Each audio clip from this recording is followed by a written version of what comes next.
Today's coaching session starts with a question about elevator pitches. How do you explain the messy parts of your resume? The short job stints, the business you had to close, the gaps that feel like evidence of something broken. But here's what I've learned after hundreds of these conversations. The question someone comes in with is almost never the real question. Hi, I'm Claire Wasserman, a coach, author, and host of the podcast Ladies Get Paid, and I'm all about showing you the messy middle of what it takes to transform your life and career. In this coaching session, let me tell you, it took about 15 minutes and we were somewhere else entirely from the original question she came in with. We started talking about depression, about pushing through while running on empty, about what it feels like to be someone who's always performed their way through life and what happens when that stops working. And then my client said something that stopped me cold. Quote, I feel guilty for not feeling good, for not being happy. Not guilt about failures, not shame about career moves. It was guilt about her own emotional experience. So if you've ever felt like you don't deserve to struggle because other people have it worse, if you've ever added a layer of shame on top of your pain because you, quote, should be happy, well, this episode is for you. We go deep into internal family systems work, getting to know the different parts of yourself, especially the performer part who has been working overtime. We talk about why closing a business might be the opposite of failure, and we explore what it actually means to forgive yourself for being human. If this resonates, I wrote a full breakdown analysis on my Substack with the key insights from the session, plus a 7-day progress plan, daily exercises you can do in 5 to 20 minutes to start putting this into practice. It's at clairewasserman.substack.com. The link is also in the show notes. All right, let's get into it. I'm so excited to welcome you today. What brings you here, and what are your major goals that you hope to accomplish by the end of our session together? Was let go from what was a dream job and was able to land a contract and hustle and get that, but then again went through that contract being cut, and so I'm once again hustling. One thing that I do want to address is that I've had or want to learn how to address when I'm in an interview is how to address red flags on my resume during my elevator pitch. It's been like just a tumultuous 5 years, I'm going to say. And some of that is personal, some of it is professional, but learning, I've been told that you should address red flags in an elevator pitch and haven't taken the advice most of the time just because I don't know how to do it. So I'll usually wait for an interviewer to ask if they probe into like short tenures or like what happened here. But yeah, would like to work through that. And yeah, happy, excited for this, excited to dive into all of the different things. Talk to me first about what made it a dream job before. Sure. So my dream as a kid was to work in fashion, which I, back in college, ended up not going to school for the thing that I wanted to do, changed careers, attempted to change careers back in 2015, quit a nutrition job and was working for some e-commerce brands in marketing and operations. Wasn't making it. This is my elevator pitch now. Wasn't really making it. Ended up leaving those roles to run my own CPG company from 2017 to 2019.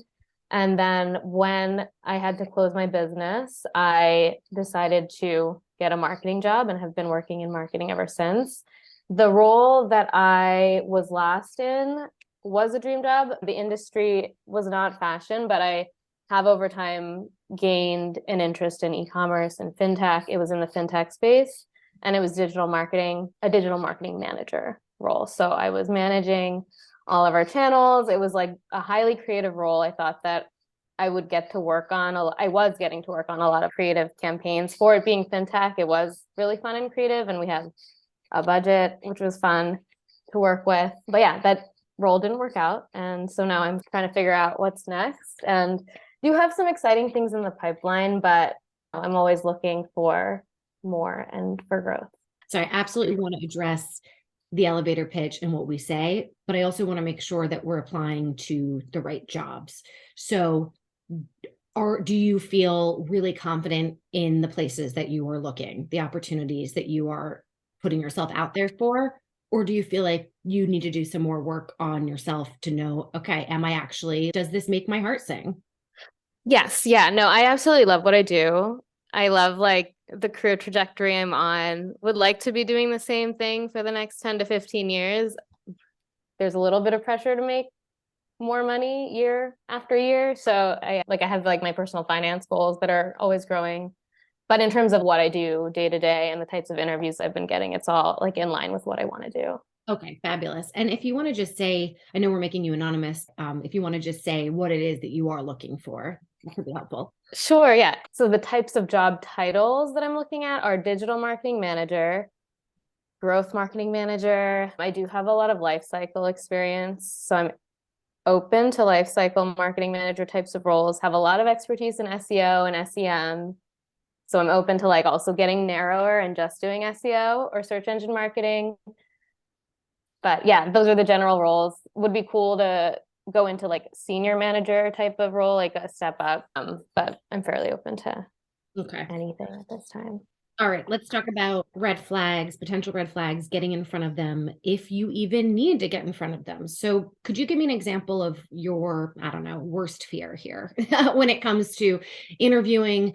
What are you scared of? And why do you feel like you should be addressing this stuff proactively? I think my fear is it is coming from a place of experience of when I'm not my best self, there usually has been like a repercussion. And I have been in a place where I'm giving like 500% of what I have into whatever I'm doing and I have burnt out. Mm. But like in corporate America, that's just what I see. Like the people that do well are that perfect type A type.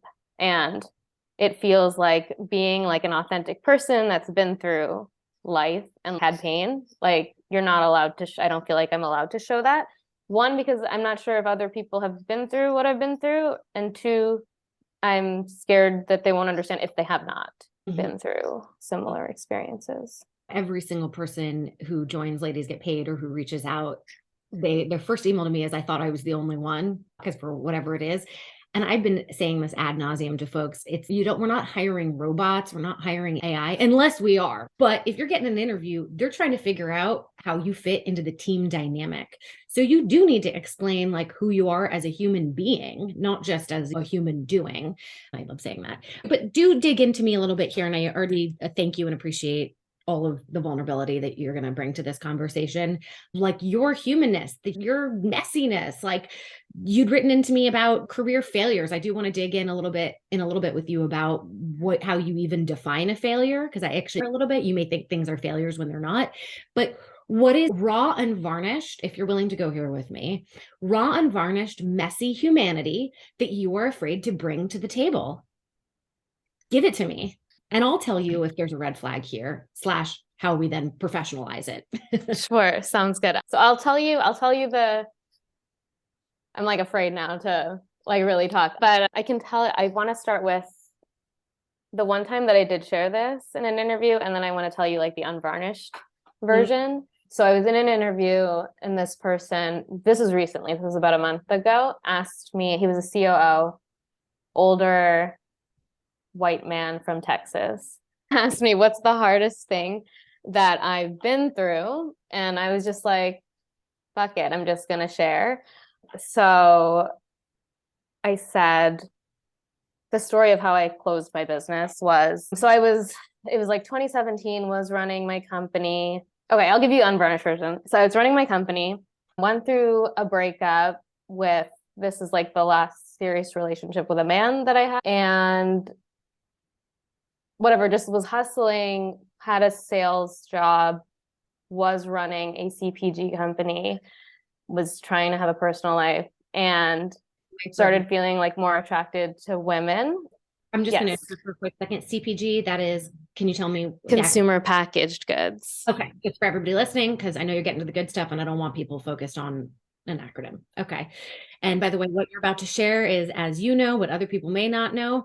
Me too. Your story is my story. But thank you. You're going to be the one to share it. So yeah, so I just was feeling more attracted to women, didn't really know how to deal with it.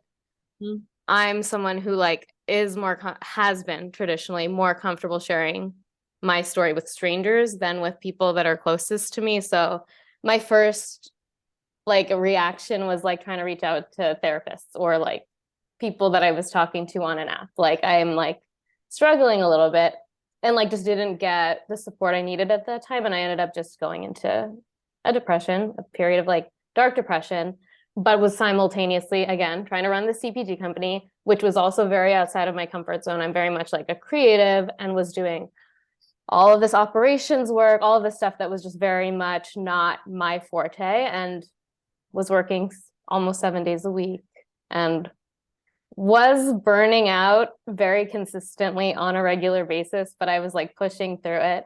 Did this for the next 2 years. And then eventually I did also compete in a beauty pageant that year and won a title, and thought I would be able to process some of this stuff through talking about myself on using my platform, which maybe it did help, but not completely. And my sales jobs started to dip and the gym was struggling where I was working. So I ended up losing that job, was having operational issues with my company. I wasn't able to find a commercial kitchen that I was able to grow the company out of.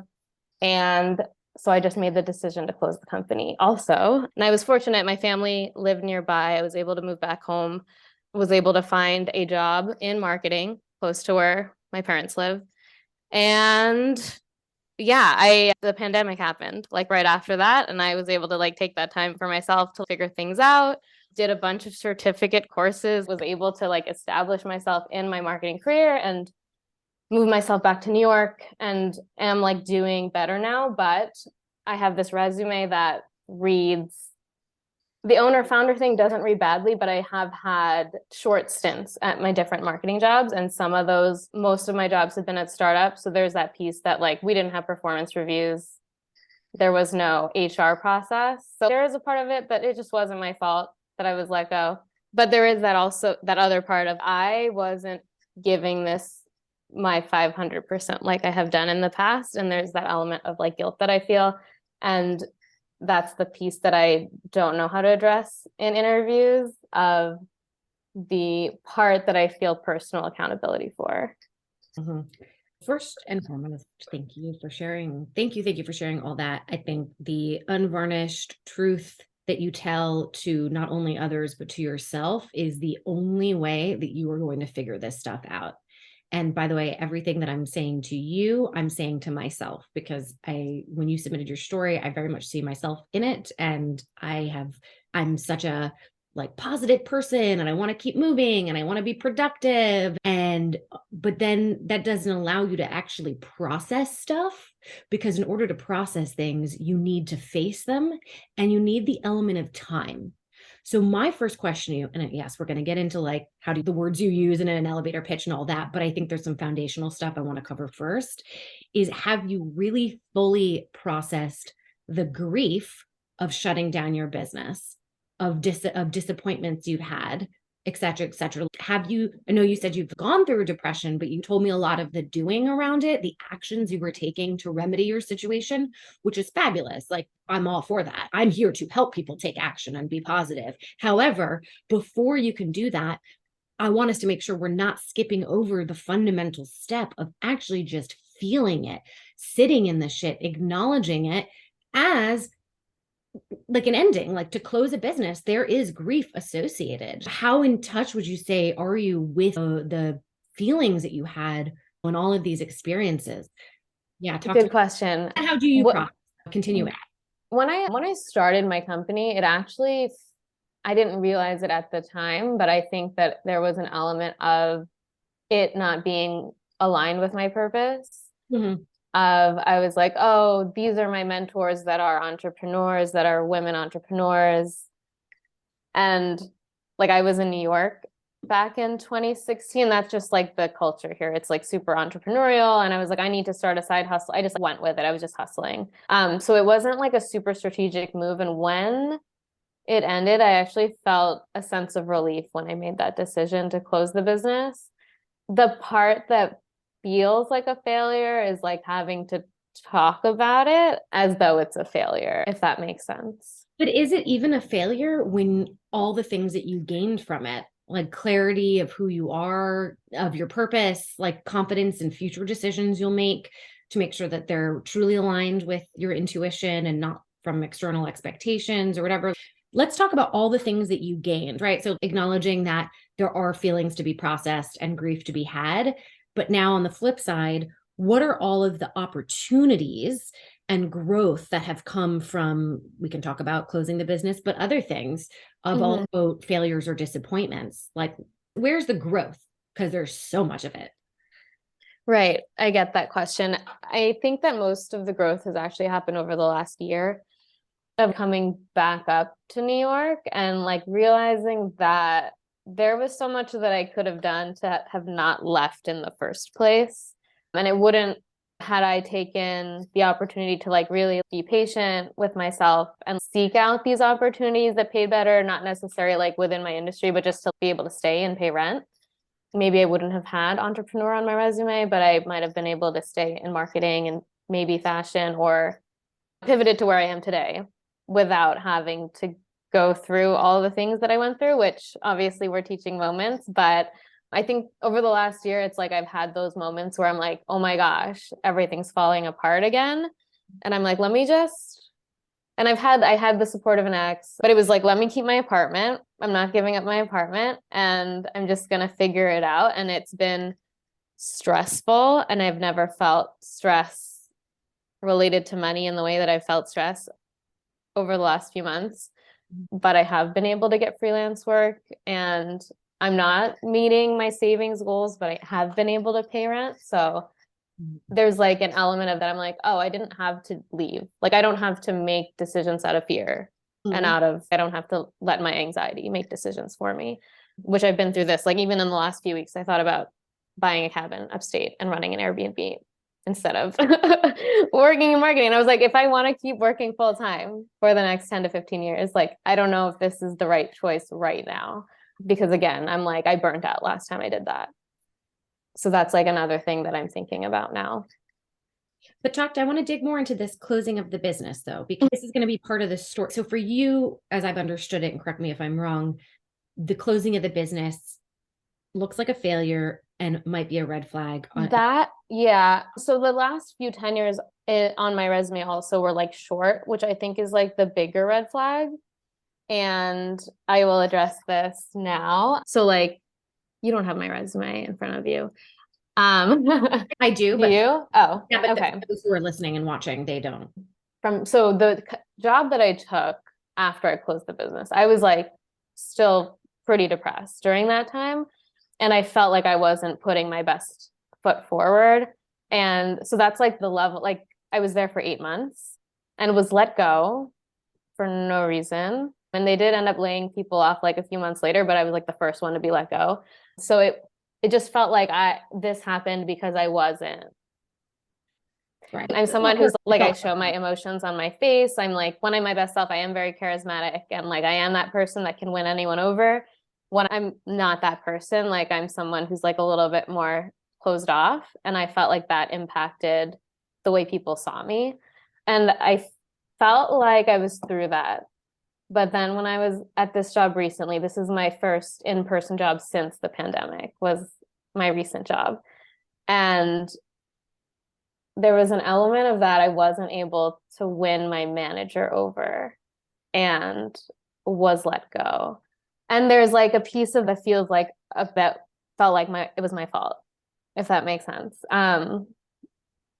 Even though again, it was like they didn't have a concrete reason for letting me go.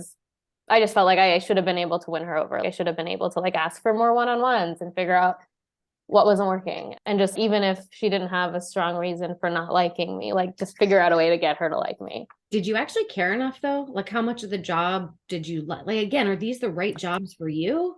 There could be a reason. That was a really good job. I think that there was something with my manager that was off in the relationship. And I think that no matter where you go, there's always going to be like politics. Yeah. And it was just one of those situations. When I've told people that story, they have told me that it sounded like she was threatened by me because I had a stronger resume for her job than she did. But at the same time, like there are ways to make people feel comfortable. And I know I'm at a place where I think I went through the things that I needed to go through. And like maybe that was a thing that I needed to go through as well at this last job, but it still like sucks, I guess. Yeah. And I don't know how to share those stories. Yeah. Okay. So the potential red flags besides the closing of the business is just like having shorter stints than you would like at these other jobs. Yeah. My last job was less than a year. And then the role in 2019 to 2020 was less than a year. Okay. Good news is this stuff really doesn't matter so much anymore for anybody, and especially anything close to the pandemic.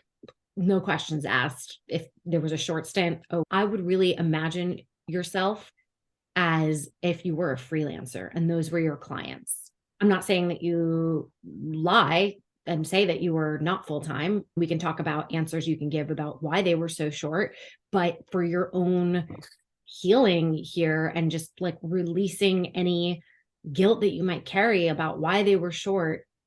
If you think of yourself as an LC and these were simply clients, freelance clients, I would say your contracts were on the spot. Like those are correct amounts of times to work places if they are your clients.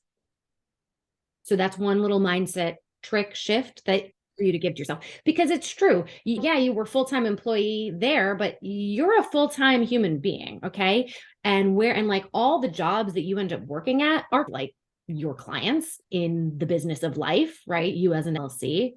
So just Jedi mind trick yourself around it and just look at them as they were clients and not full-time employers. Right. I think that is what I've been doing when I talk about like when I don't address the short tenures in the elevator. But yeah, that's my fear of certain people, I think, do still like, why were you let go? And I give the answer of, what will I say? There was a change in the strategy that they were taking and they eliminated my role. And that will fly, but I still feel, I don't know, I have an underlying thing of maybe they thought I was fired.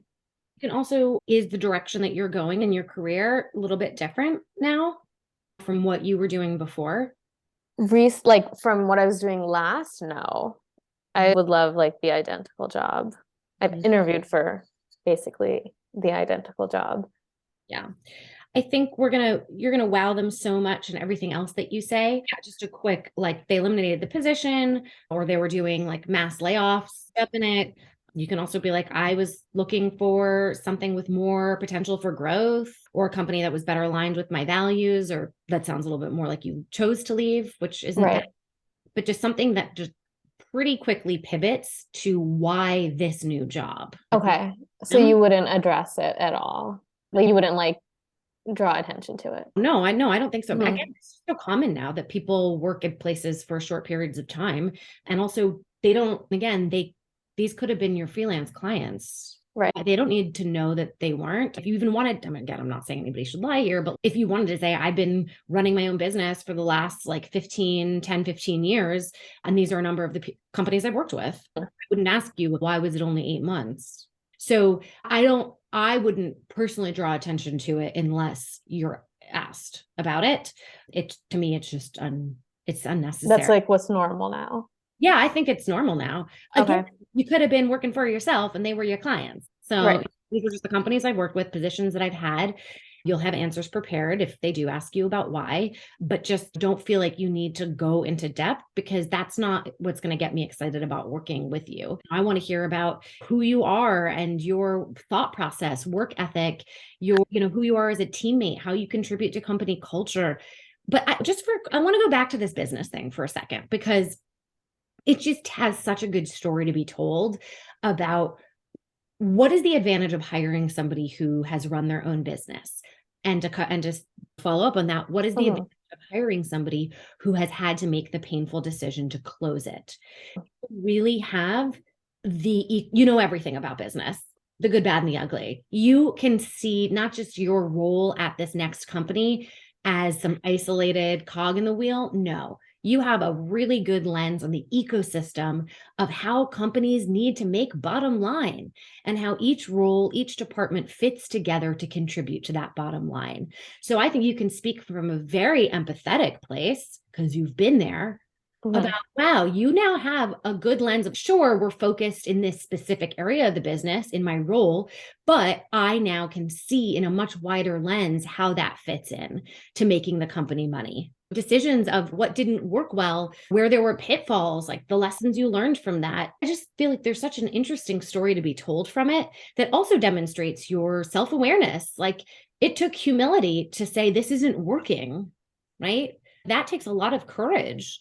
So if you want to, you might have been seeing it as a red flag before, but I don't see it as a red flag. I see it as an opportunity for a great story. And also in thinking about, what do you stand for? Who are you? When I walk away from not just like somebody who's going to work really hard, and that's a whole other conversation I think maybe we should have about, if you don't give it 800%, how to not feel guilty.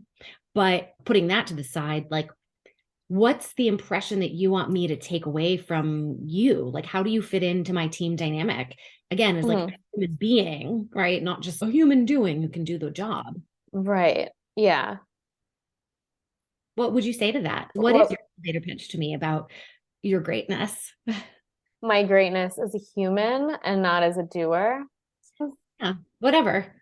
I think that I am an empath. I am also like very type A and ambitious. I've learned through my hardships, what I've learned is how to be a good listener and how to be patient, which I think is valuable if you're working on a team.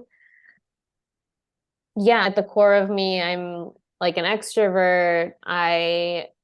I'm a little bit of a free spirit despite being so type A. I love New York. This is like the place that makes me happiest. Also love Miami, love tropical, whatever, love EDM. That's me. I want to dive into something else that you said. You talked about feeling your best self or putting your best foot forward. Maybe that was more the extroverted part, but then you had this other side. And I don't know if the other side was more like of a quietness or just an unvarnished part of you, or like it was you not presenting, right? And I'm paraphrasing here. And I just took as a note to myself, integrate these two versions of yourself, because I think there's some fear you have or story that you're telling yourself that it was because you weren't your quote best self, that's what hurt you, manager or whatever. So I do, if you're comfortable with it, would like to dig in a little bit into that pressure that you're putting on yourself to be in the like performance mode. Yeah. So just talk to me based off of the like short note that I took, expand on it for me, and then I can expand on what I was attempting to think about when I wrote that note, which of course now I don't remember. Yeah, no, I understand. I think 10 years ago it was probably easier for me just to be in that extrovert mode all the time. And it's more so that like when I said when I'm not feeling my best self, when I'm like feeling feelings of depression, or that's when I just will lean just into, it's not even introvert mode. I'll just have a wall up, I guess, is the way of explaining that. Yeah, have trouble sharing any of myself. I feel like I need to be alone and process my feelings until I'm good again to go out and be around people. And that's just like how I naturally process things. Which like now I think I am in a place where I'm like last month was a horrible month. And I think an older version of me and a younger version of me would have had trouble getting through last month. And I got through it and I'm fine. So I think I'm like somewhat in a better place of just moving through things that are difficult. But I have been through times where I didn't necessarily know how to cope or like how to be there for myself and like to show up for myself with strength. Mm-hmm. And how do you define strength? Strength for me, I think, is just like being my own mentor, like knowing when I'm going through, could be something emotional, could just be like motivational types of situations where I need to hype myself up, but being able to just be that person for myself is what has made me feel strong recently, at least. Mm-hmm. Have you ever heard of internal family systems at all? IFS therapy? Yes, I have. Have you done it? I have not. I think I discussed it with a therapist, but did not continue with that therapist. So, do you mind if I go into it a little bit with you? Sure. I think everyone could benefit from it greatly, but I think in particular, you may find some interesting things. And then we can go into more tactical stuff of if you want to practice in an interview situation with me, like what you would say, etc. Mm-hmm. So the theory of IFS is that we contain multitudes. There are many parts of ourselves. However, there is a one self, okay, capital S self. This is like the core being. It's kind, compassionate. You're born with it. Just as a little baby out in the world, there's inherent value in self, and there's intuition and wisdom. But in order to cope with life, just to be out in the world, this precious little baby self, and that's just raw. We need to protect it. So, as a way of protecting it, we develop these things called parts. Without getting too much into it, it's effectively protectors, right? So the performance part, there's a sabotager part, there's the procrastinator part, there's all well-intentioned. That's the thing, because it's meant to protect you. To let's say you're somebody who is an overeater, an emotional eater, for example, I am. The protecting part is against feeling shame, right? Or deep emotion. That's uncomfortable. God, I don't get that away. So to overeat is to numb myself or to create a different problem for myself that I now am focusing on the overeating instead of the shame or the deep feeling that I was experiencing because of something else. And it works for a while, and then they oftentimes cause problems or get out of hand. Or we only know some parts. For me, it would be performance part. I think you're similar, right? In that you did pageants, where Mm-hmm. the external, what we present to the world, is really, really good, very developed. I almost think of it like a muscle. Like we've gotten very good at developing this muscle, but then what about the other muscle of like just being comfortable in silence? Or if we're not productive or there's nothing impressive to show, do we have value? Being okay with stillness, right? So it's like there's everything in moderation. And the goal with IFS work is to basically balance the family, okay, the family system, to balance the parts. And the reason I'm bringing all this up is I would love, as I can do this exercise with you, is for you to really get to know all of the parts inside you and the roles they're playing. They just want to be acknowledged for their many years of service to you. It's not about praising one over the other or denying another, because when you try to deny things, you're actually spending a lot of energy in the suppression mode. So again, these parts that are like things that we might not like about ourselves, if you actually just love them and you validate them, they oftentimes get quiet. You're like, okay, thank you. That's what I wanted. As opposed to, I wish you were less like this or more like this. Because I have a feeling with you, and again, if we're anything alike, is that we're praising certain of our parts and disapproving of other of our parts. And we really are trying to like work hard at activating the good parts. No, there's no such thing as good parts. It's, again, balance the system is the goal. And so the first step is to really get very visualize in your body, who these parts are, and like if you can draw them out. So imagining times where you've had some difficulty or something that you're annoyed by or bothered by or get tripped up by.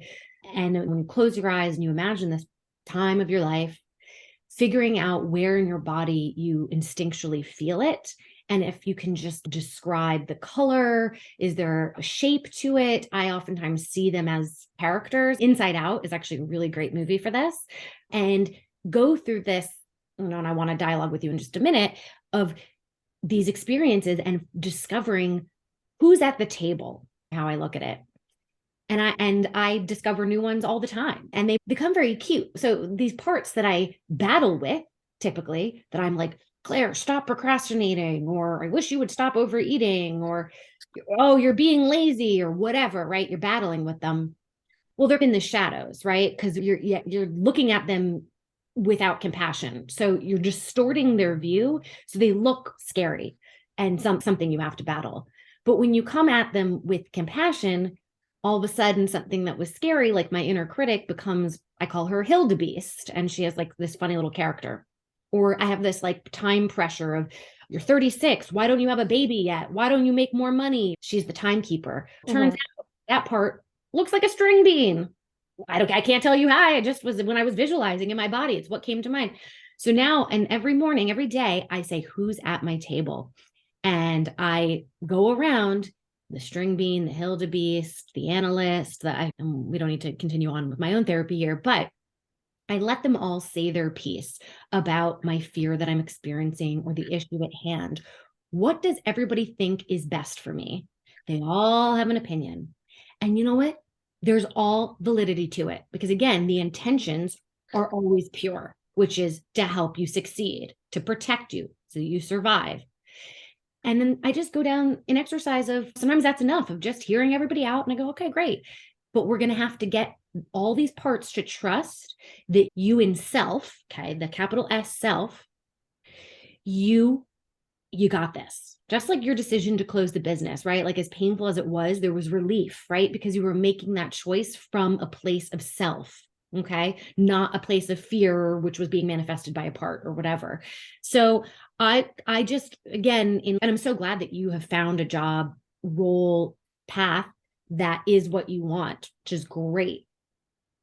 Just want to make sure that you are continuing to make choices that are very much aligned with self, with who you are, and not with what the performance part has to say about you or whatever. So I would say that's really big because I think there's some things I've understood from you is when I could be wildly extrapolating and offensive, and I really hope I'm not, but do tell me if I am. I think there's some forgiveness that you might need to have for yourself of your decisions in the past, processes, how long things have taken, moving back home or whatever, like business. Like I'm worried that you're still carrying a lot of like shame and guilt around those life experiences is not allowing you to just live in like light where you're going to bring that energy. It's going to be exhausting to try to put the performance of yourself out there if you're still carrying the baggage of guilt or self-blame around these things that have made you who you are in your fullness, because there's so many lessons to have learned that you took from this stuff. But I think you know that intellectually, but until you forgive yourself, you're not going to feel it. You're not going to feel the benefit of having gone through this stuff. It's just going to be like, yeah, I can tell the story, but can you feel proud of yourself for all that you've gone through? So I would say that's my first, forgiving yourself, allowing that you contain multitudes, right? That you are both the performance part, but also these other parts of you, and finding a way to integrate them where you don't feel so much pressure to have to like show up in the world in a certain way for fear of, if I'm not like this, will I be accepted? And I'm worried that this manager situation reaffirmed a belief that you had about yourself, which was, I can only present myself in a certain way to get approval. I don't know.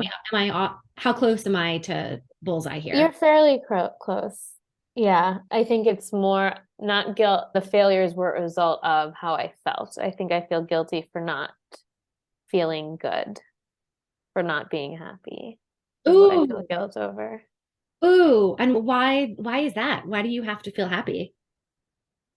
I don't know. Maybe that's my perfectionist side. Mhm. I don't know. I had a good childhood. I didn't go through any major like hardships growing up. And yeah, like young adulthood was fine for me. And it's all these hardships have happened like in my late 20s, early 30s. And yeah, it just feels like I'm not able to cope sometimes. And I think yeah, maybe that's the thing that feels like I'm a failure. So here's the thing. There's way too much pressure I think we all have on ourselves to be like happy all the time. And it's ephemeral. Like you could have all the things that are going right for you and you're not feeling it because you got hormones. The world is ending, right? So we got to let go of this. We need to be happy part. And I would say, let's strive for, am I experiencing life? Am I not numbing myself out or avoiding hard questions? Am I truly living? Am I growing? Am I learning? And it doesn't have to be like, am I gaining a certificate or building a business?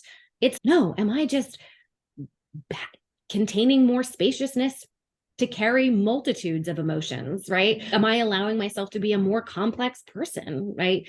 So it's like charting our progress in a different way.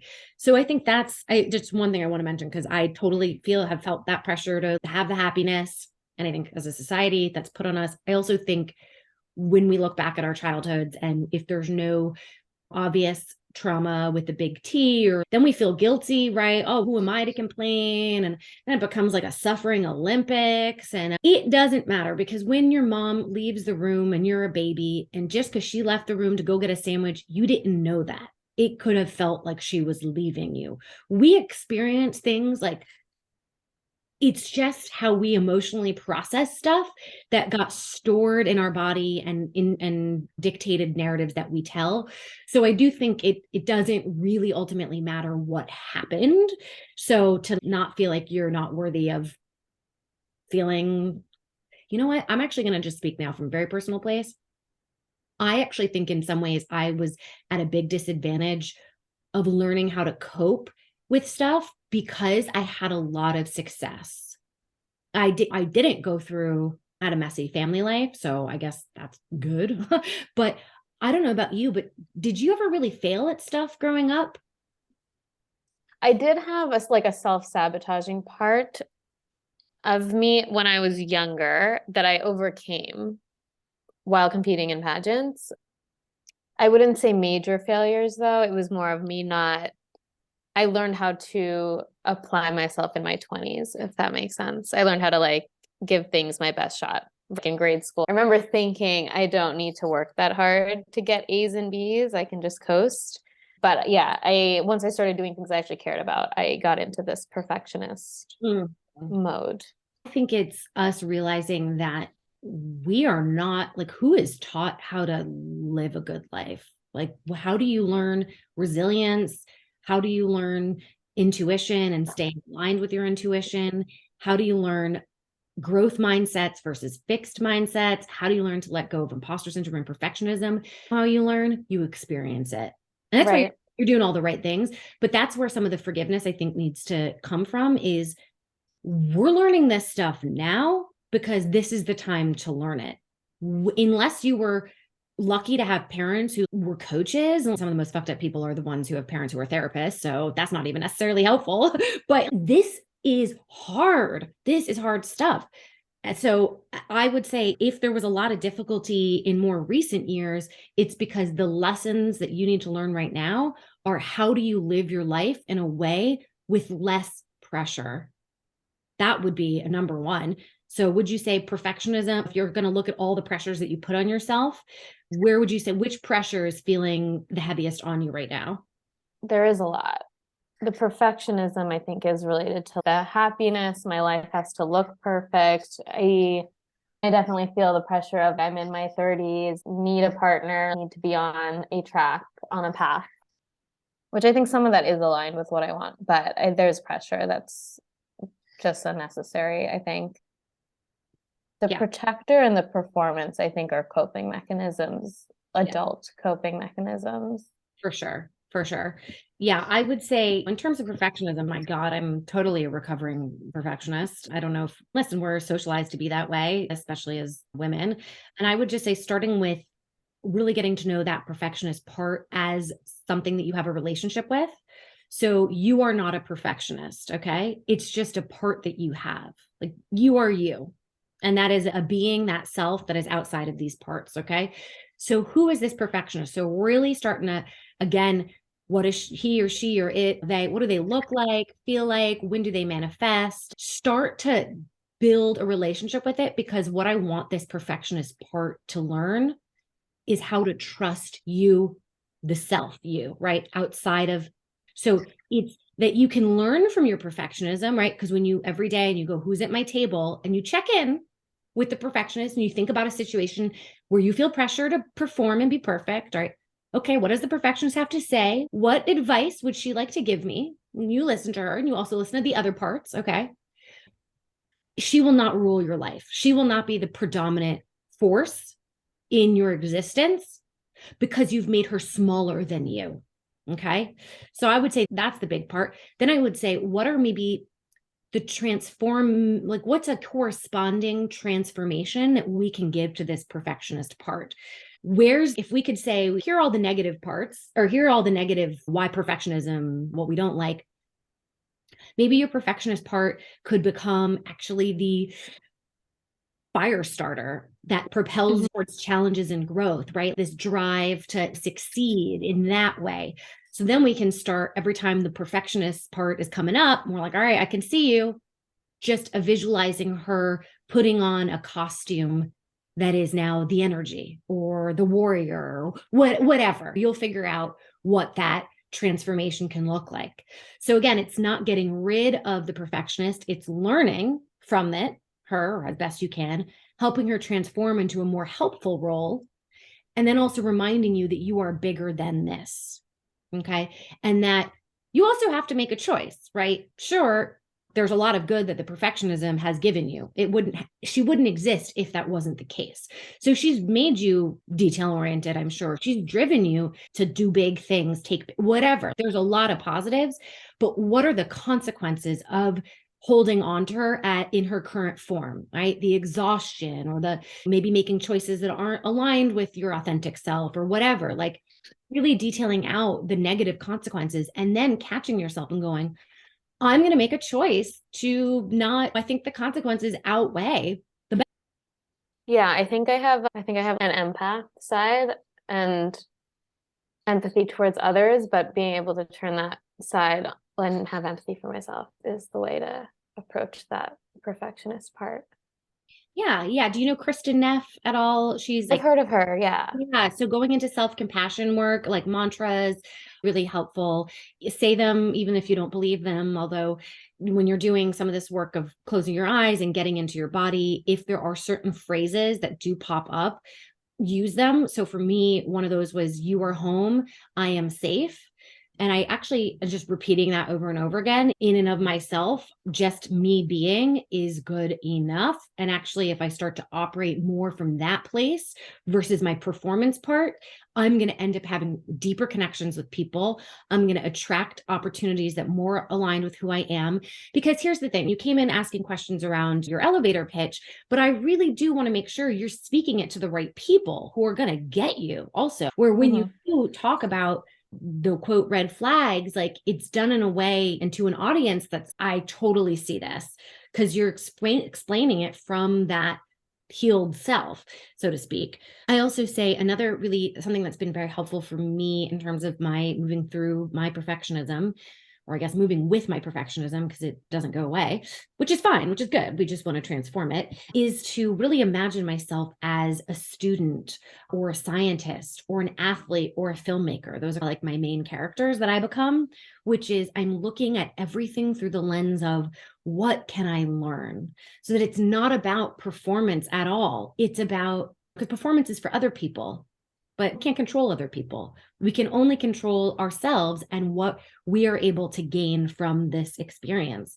So I just look at everything like, what did I learn in this interaction with myself or with this other person? Okay. Or as a scientist, right? That would be, everything's an experiment. I'm going to try something new. I'm going to shift a little variable here in how I explain this or how I approach this. How did that work? And there's no pass or fail test, like at all, which is quite scary, but also liberating. And then the athlete part of, you have to rest. Like elite athletes become elite because they know the value of recovery and rest and what that looks like. And then the filmmaker piece is perspective.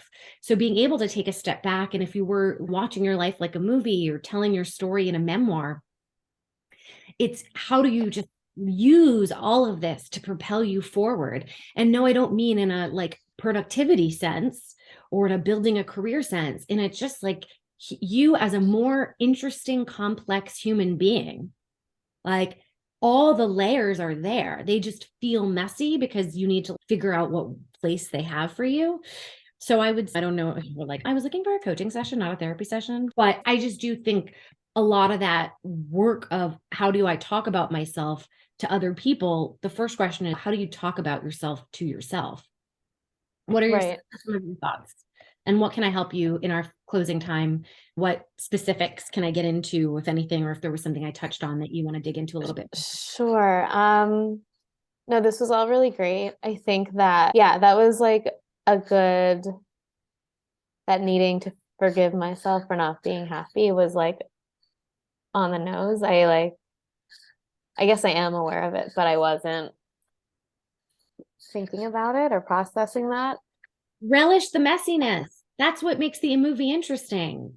Like, and also that's when you learn and grow. Like, what happens in the happiness? You just coast.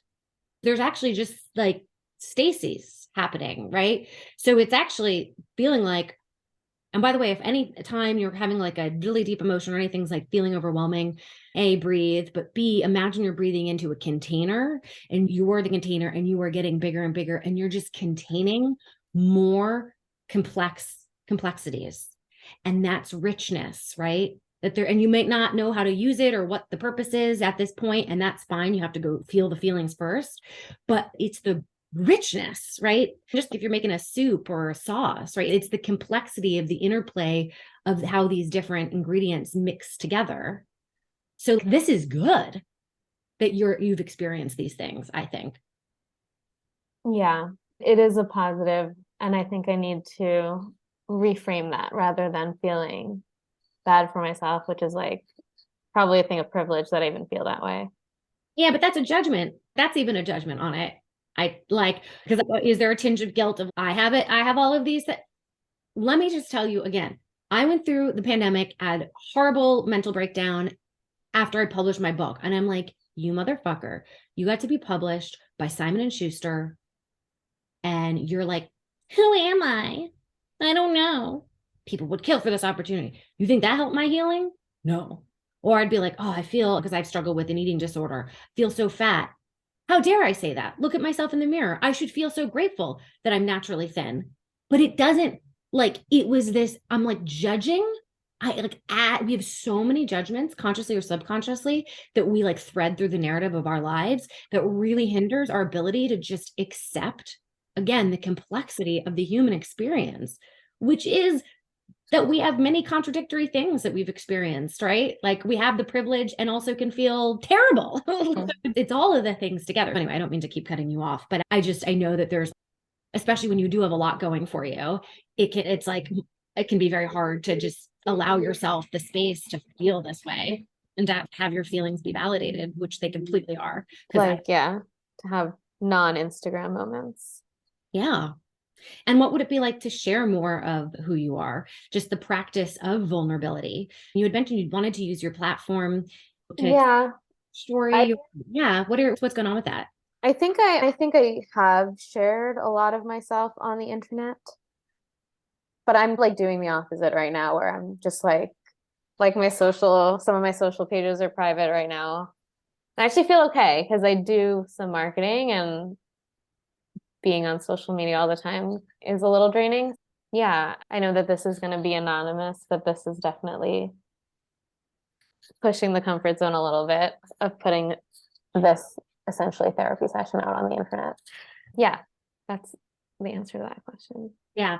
And I'm really honored to be part of this conversation with you. I just think if there's areas where, excuse me, I think that if you want to start working on relieving the pressure, because again, these pressures that you have may be directing you to express yourself or make decisions in a way that are not fully aligned with, as I said, self. I would start with some of that parts work of getting to build a relationship with these various parts so that they can start to trust you and you can transform them from a perfectionist, which is coming from a place of fear, right? Fear of failure, rejection, to what would perfectionism look like as a superpower, right? And then also being able to make decisions in the moment as you feel it to not pursue. You don't need to operate this way. You can acknowledge the fear and watch yourself push through it and be really proud of yourself. Then there's the question of, yes, the elevator pitch. I think again, it's your decision, obviously, but I think there's a really compelling story to be told about having gone through starting a business and closing a business and why that makes you a unique candidate and how that translates into your keeping the eye on the bottom line, how you fit into the ecosystem of the company, whatever. I'm putting words in your mouth. But if you do want to be proactive in, quote, addressing a red flag, as you'd mentioned when we first started, I would say you don't need to go into all the things, just like a microcosm of the business story and what that. And then just translating that into marketing. Yeah. And I wouldn't, in terms of not having worked at these places for very long, don't proactively acknowledge it would be my one. get other opinions, but let them bring it up if they need to. And, you have a good response. You already said it to me. But dive right into your ideas for their business, the things that you're excited to work on. But again, that like excitement and energy will shine through if you've done this other work on the pressures that you put on yourself. So I hope this was helpful in our last minute together. I mean, is there anything else I can cover for you? And seems like the beginning of multiple sessions. So it's always hard to cover everything in 60 minutes, but I don't know. How are you feeling? For sure. No, this was amazing. Thank you. And thanks to everybody watching and listening. I'm sure this resonates with many, and let's show each other that we're not alone. So that was our session. And I want to leave you with the thing that's been sitting with me since we recorded this. My client didn't need a better elevator pitch. She needed permission to stop performing, permission to be unhappy sometimes, permission to struggle without turning into evidence that she's broken, permission to let all the parts of herself, not just the charismatic, quote, best self version, have a seat at the table. So if anything in this conversation hit home for you, I put together a full breakdown on Substack. It walks through the 6 key insights from this session, plus a 7-day progress plan with daily exercises, 5 to 20 minutes each, to help you actually put this stuff into practice. Things like meeting your parts, reframing your failures, and building a self-compassion script you can use when the pressure kicks in. It's at clairewasserman.substack.com. The link is also in the show notes, so go and grab it. And if you found this valuable, please share it with someone who needs to hear it, because sometimes the most powerful thing you can do for someone else is to let them know that they're not alone in this. All right, that's it for today's episode. Thank you so much for listening, and I'll see you next time.